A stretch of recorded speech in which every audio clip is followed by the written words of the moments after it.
आज की इस वीडियो में आपका फिर से स्वागत है। आज हम पढ़ते हैं संयुक्त राष्ट्र संघ का चौथा प्रमुख अंग न्यास परिषद, या इसको कहा जाता है संरक्षण परिषद। नाम से स्पष्ट है संरक्षण। संरक्षण का अर्थ होता है संरक्षित करके रखना। तो किसको संरक्षित करके रखना? तो आधुनिक संसार में या आधुनिक विश्व में अभी भी कई ऐसे देश हैं जो अविकसित हैं और निर्धन हैं।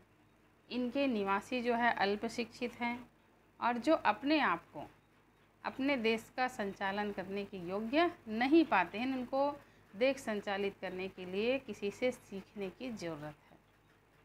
तो अपने देश को संचालित करने के लिए वो यहीं पर आवेदन देते हैं संयुक्त राष्ट्र संघ में, और उनके देश को संचालित करने के लिए ही न्यास परिषद का गठन किया गया है। न्यास परिषद या संरक्षण परिषद, यानी ऐसे देश जो अभी अल्प विकसित हैं, सही ढंग से विकास नहीं किए हैं, वहाँ की जनता अशिक्षित है, उनको देश संचालन का अनुभव नहीं है, तो उनके देश को संचालित करने के लिए यदि वे स्वयं से आवेदन देंगे संयुक्त राष्ट्र संघ में, तो संयुक्त राष्ट्र संघ के द्वारा न्यास परिषद या संरक्षण परिषद की स्थापना की गई है। और ये आवेदनकर्ता देश के यहाँ जा कर के उनको संरक्षण प्रदान करके उनके देश में शासन करना सिखाता है। न्यास परिषद के उद्देश्य क्या है? तो पहला उद्देश्य ये है कि अंतर्राष्ट्रीय शांति और सुरक्षा की दृष्टि से जो अल्प विकसित राष्ट्र हैं, जो राजनीतिक दृष्टिकोण से सक्षम नहीं हैं, आर्थिक दृष्टिकोण से पिछड़े हुए हैं, सामाजिक दृष्टिकोण से पिछड़े हुए हैं, तो इन देशों में स्वतंत्रता, समानता और प्रशासन योग्य बनाने में उसको सहायता करती है या सहायक होती है। ये इसका पहला उद्देश्य। दूसरा उद्देश्य है संरक्षण प्राप्त क्षेत्र या देश में जाति, रंग, लिंग भेद, धार्मिक भेद इसको समाप्त करते हुए उनमें मानवाधिकारों के प्रति आस्था बढ़ाना और यह भावना जागृत करना कि विश्व की सभी जनता एक दूसरे पर आश्रित है और आपसी सहयोग से ही अपना विकास करा सकते हैं। ये इसका दूसरा उद्देश्य। तीसरा उद्देश्य है सामाजिक, आर्थिक तथा वाणिज्य संबंधी विषयों में संघ के अन्य सदस्य राष्ट्र और उनके नागरिकों के प्रति समानता का विश्वास जगाना। संघ के जितने भी और सदस्य देश हैं, सबके मन में आर्थिक, सामाजिक, व्यापार, वाणिज्य से संबंधित सभी कोई समान है, इस बात को सबको विश्वास दिलाना, ये संगठन का तीसरा उद्देश्य है न्यास परिषद का। न्यास परिषद में कितने सदस्य होते हैं? तो 14 सदस्य होते हैं, जिसमें 7 सदस्य शासकीय और 7 गैर शासकीय सदस्य होते हैं। इसका चयन कैसे होता है? तो सबसे पहला न्यास परिषद के अंतर्गत संरक्षित प्रदेश, ऐसे देश जिन्होंने आवेदन दे रखा है संयुक्त राष्ट्र संघ में, तो न्यास परिषद के अंतर्गत जो संरक्षित प्रदेश है वो शामिल होंगे, जिसे उनकी संख्या मान लीजिए 2, 3, 4 जितनी भी हो सकती है। फिर सुरक्षा परिषद के ऐसे सदस्य जो आज तक न्यास प्रदेश का कमान जो है नहीं संभाले, उनको भी मौका दिया जाएगा इसको संभालने के लिए। तीसरा है उतने सदस्य जितने न्यास प्रदेशों का शासन करने वाले सदस्य संख्या को समान करने के लिए आवश्यक हो। मान लीजिए अभी यदि 14 सदस्य हैं, उसके बाद भी यदि जैसे दोनों के बाद भी यदि 8 सदस्य हुए और 8 के बाद यदि और बच गए 6 सदस्य या 10 हो गए तो 4 सदस्य बच गए, तो 4 सदस्य और शामिल किए जाएंगे ताकि 14 सदस्य जो है इनकी सदस्यता जो 14 है वो बराबर हो सके। तो इतने लोगों से संरक्षण या न्यास प्रदेश बनता है। सदस्यों का कार्यकाल कितने वर्ष का होता है? तो 3 वर्ष का होता है। परिषद जो है न्यास परिषद अपना अध्यक्ष स्वयं चुनती है।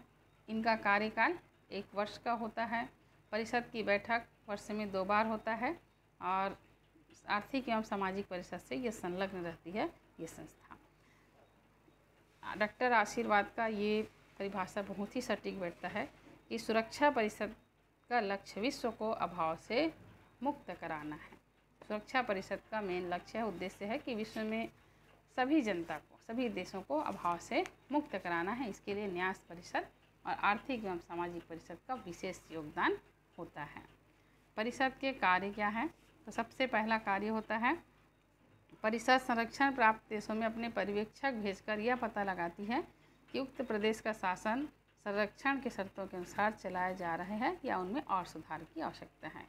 मान लीजिए संरक्षण परिषद किसी प्रदेश को अपने संरक्षण में लेकर रखी है, तो उसको ऐसे नहीं छोड़ेगी। वो क्या करेगी? अपने पर्यवेक्षक लगातार संरक्षक प्रदेश में भेजेगी, वहाँ ये पता लगाएगी कि जिस कार्य के लिए उसको भेजा गया है वो कार्य सही ढंग से संचालित हो रहा है कि नहीं हो रहा है, नियम से चल रहा है कि नहीं चल रहा है, या नहीं चल रहा है तो उसमें और सुधार की क्या ज़रूरत है, क्या आवश्यकता है, क्या क्या उपाय किए जा सकते हैं। ये पहला कार्य।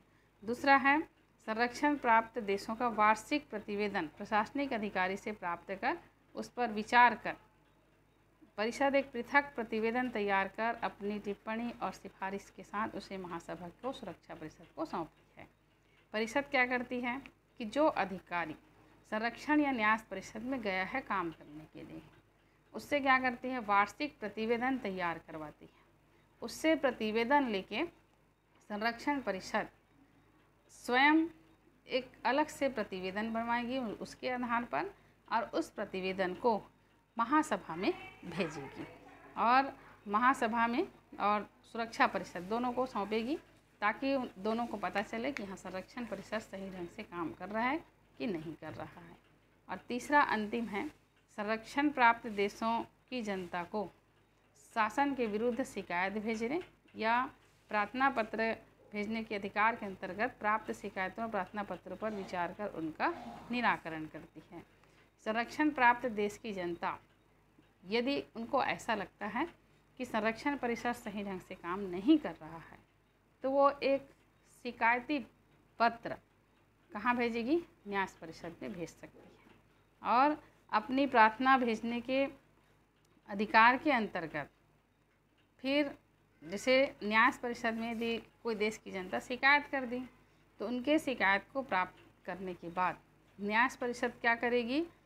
उनके शिकायत और प्रार्थना पत्र पर विचार करेगी और विचार करने के बाद उसका निराकरण करेगी। तो ये 3 कार्य है। तो अंत में हम ये कह सकते हैं कि न्यास परिषद का या संरक्षण परिषद का स्थापना का मुख्य उद्देश्य ये है कि जो देश अपने आप को प्रशासनिक दृष्टिकोण से सक्षम नहीं मानते हैं या उनको किसी से सलाह की ज़रूरत है, तो ऐसी स्थिति में संयुक्त राष्ट्र संघ के माध्यम से संरक्षण या न्यास परिषद उन देशों में उनको प्रशासनिक क्षमता के योग्य बनाता है, दक्ष बनाता है। ये इसका मुख्य उद्देश्य है या कार्य है। और अगले वीडियो में हम फिर मिलते हैं, तब तक के लिए नमस्कार।